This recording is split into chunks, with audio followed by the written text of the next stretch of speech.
नमस्कार दोस्तों, आप सबका स्वागत है हमारे चैनल शिवानी देवनाथ के वीडियोस में।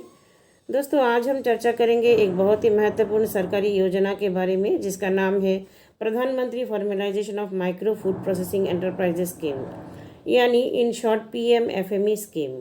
आज हम इस स्कीम से संबंधित प्रमुख पहलुओं को विस्तार से चर्चा करेंगे, जैसे PMFME स्कीम की विशेषताएं क्या है, इस स्कीम में किस प्रकार दी जाएगी 10 लाख रुपए तक की सब्सिडी, इसके लिए पात्र कौन कौन होंगे, इसको लेने के लिए कौन कौन सी ज़रूरी दस्तावेज चाहिए और कैसे अप्लाई करें। दोस्तों, अगर आप फूड प्रोसेसिंग इंडस्ट्री लगाने का सोच रहे हैं तो इसके लिए बैंक लोन के साथ 10 लाख रुपए तक का सब्सिडी आपको कैसे मिलेगी, इसके बारे में सारी जानकारी आज की इस वीडियो में हम देने वाले हैं। इससे पहले दोस्तों एक रिक्वेस्ट है, अगर आप मेरे चैनल में नए हैं तो इसे सब्सक्राइब कर दीजिएगा रोजगार से संबंधित जानकारी प्राप्त करने के लिए। और अगर आपको ये वीडियो पसंद आए तो एक लाइक कर दीजिएगा और अपने दोस्तों के साथ शेयर कीजिएगा ताकि वे भी इस योजना का लाभ उठा सके। दोस्तों, कोरोना महामारी ने दुनिया भर के देशों की आर्थिक व्यवस्थाओं को बहुत नुकसान पहुंचाया है। हमारे देश में भी छोटे कारोबारियों से लेकर बड़े कारोबारियों तक लाखों लोग आर्थिक रूप से कमज़ोर हो गए हैं। इस पर काबू पाने के लिए भारत सरकार विभिन्न योजनाओं के जरिए लोगों की मदद कर रही है। इन्हीं योजनाओं में से एक है prime minister formalisation of micro food processing enterprises scheme. दोस्तों, यह एक फूड प्रोसेसिंग इंडस्ट्री से जुड़ी स्कीम है। जो लोग फूड प्रोसेसिंग इंडस्ट्री में अपना काम शुरू करना चाहते हैं उन्हें सरकार मदद के रूप में 10 लाख रुपए तक की सहायता कर रही है।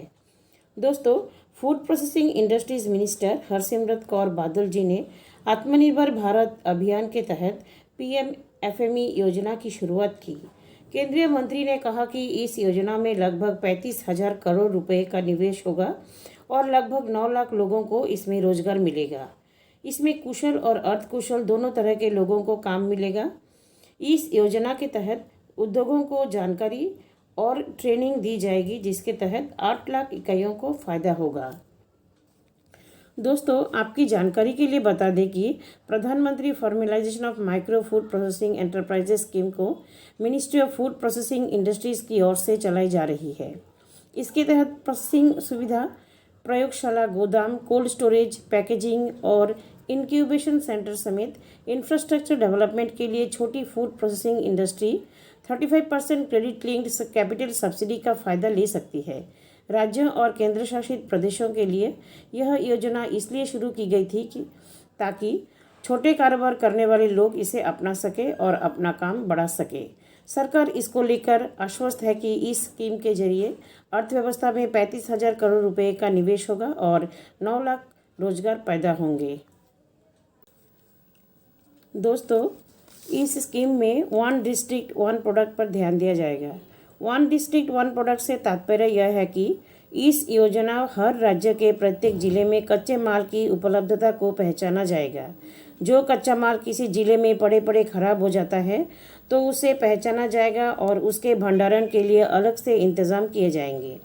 अन्य कच्चे माल जैसे आम, आलू, लीची, बाजरा, पापड़, टमाटर, साबूदाना आधारित उत्पाद, मछली पालन, मुर्गी पालन, मांस के साथ साथ पशु चारा भी शामिल है।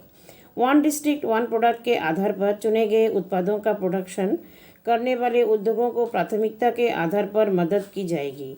जैसे कि जिस जिले में मक्की की बहुत ज़्यादा उपज है वहाँ कुरमुरे, पॉपकॉर्न जैसे उत्पादों की यूनिट लगाई जा सकेगी। दोस्तों, अब बात करते हैं PMFME स्कीम में किस प्रकार दी जाएगी 10 लाख रुपए तक की सब्सिडी। देश में फूड प्रोसेसिंग के व्यवसाय में चल रही छोटी स्तर की कंपनियां जो इस योजना से सब्सिडी पाना चाहती हैं वे 35% की लिक्विडिटी सब्सिडी ले सकते हैं, जो कि 10 लाख रुपए तक की होगी। इसके साथ ही इस व्यवसाय को बढ़ाने के लिए राज्य सरकार द्वारा उद्यमियों को 40,000 रुपये तक की मशीनरी खरीदने में भी मदद की जाएगी। इतना ही नहीं दोस्तों, अगर आपको अपने प्रोडक्ट की ब्रांडिंग करनी है या उसका विज्ञापन करना है तो उस स्थिति में भी आपको राज्य सरकार द्वारा 50% तक की सब्सिडी दी जाएगी। वहीं सीड कैपिटल के रूप में प्रति स्वयं सहायता समूह सदस्य को कार्यशील पूंजी और छोटे उपकरण खरीदने के लिए 40,000 रुपये तक की वित्तीय सहायता प्रदान की जाएगी। Farmers producer organisation, self help group, सहकारी समितियों या निजी उद्यमियों को सामान्य प्रसंस्करण सुविधा, प्रयोगशाला, गोदाम सहित बुनियादी ढांचे के विकास के लिए 35% की दर से क्रेडिट लिंक्ड अनुदान के माध्यम से सहायता प्रदान की जाएगी। दोस्तों, अब बात करते हैं पीएमएफएमई स्कीम के पात्रता मानदंड के बारे में। इस योजना में लाभ लेने के लिए आवेदकों को योजना के तहत आवेदन करना होगा। इसके लिए आवेदक को भारत का नागरिक होना चाहिए। आवेदक की उम्र 18 साल से अधिक होना चाहिए। उन्हें कम से कम क्लास 8 पास की योग्यता रखता हो। एक परिवार से केवल एक व्यक्ति ही आर्थिक सहायता प्राप्त करने का पात्र होगा। आवेदक को परियोजना के लागत में 10% का योगदान दे सके और बैंक ऋण प्राप्त करे। Farmer producer organisation, cooperative farming society, स्वयं सहायता समूह है तो भी आप योजना के तहत आवेदन करके इस यूनिट को लगा सकते हैं। पीएमएफएमई योजना के जरूरी दस्तावेज क्या क्या है उसके बारे में भी बात कर लेते हैं। दोस्तों, अगर आप इस योजना का लाभ लेना चाहते हैं तो आपके पास जिन जरूरी दस्तावेजों की आवश्यकता होगी वो है पैन कार्ड की कॉपी, आधार कार्ड की कॉपी, जिस भूमि पर आप अपना उद्योग लगाना चाहते हैं उस भूमि के दस्तावेजों की कॉपी। अगर ज़मीन आपकी नहीं है या लीज अथवा किराए पर ली गई है तो इसके पेपर्स की फ़ोटोकॉपी, 6 महीने के बैंक स्टेटमेंट, बैंक पासबुक की कॉपी, पुराने उद्योगों के उन्नयन हेतु पुरानी मशीनों के बिल्स एंड वाउचर्स, जो मशीनें या उद्योग आप लगाना चाहते हैं उसके कोटेशंस आदि देने होंगे। दोस्तों, अब बात करते हैं पीएमएफएमई स्कीम के अंतर्गत ऑनलाइन आवेदन कैसे करें।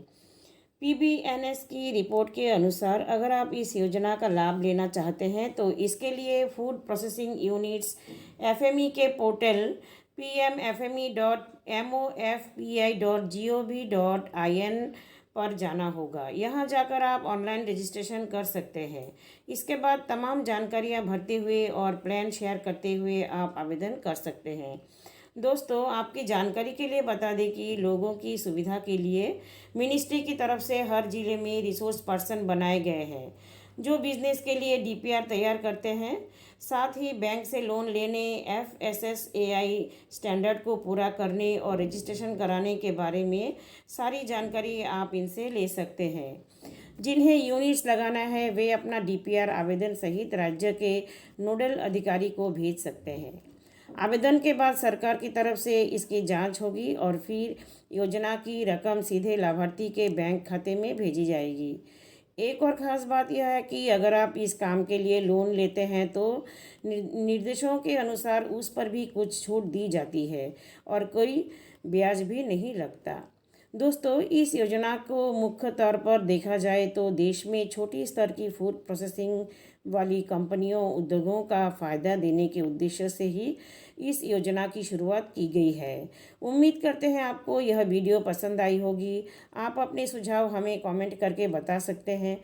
इसे लाइक कर दीजिएगा और अपने दोस्तों के साथ शेयर कीजिएगा ताकि वे भी इस योजना का फ़ायदा उठा सकें। और मेरे चैनल को सब्सक्राइब कीजिएगा। रोजगार और सरकारी योजना से संबंधित और जानकारी के लिए धन्यवाद। जय हिंद।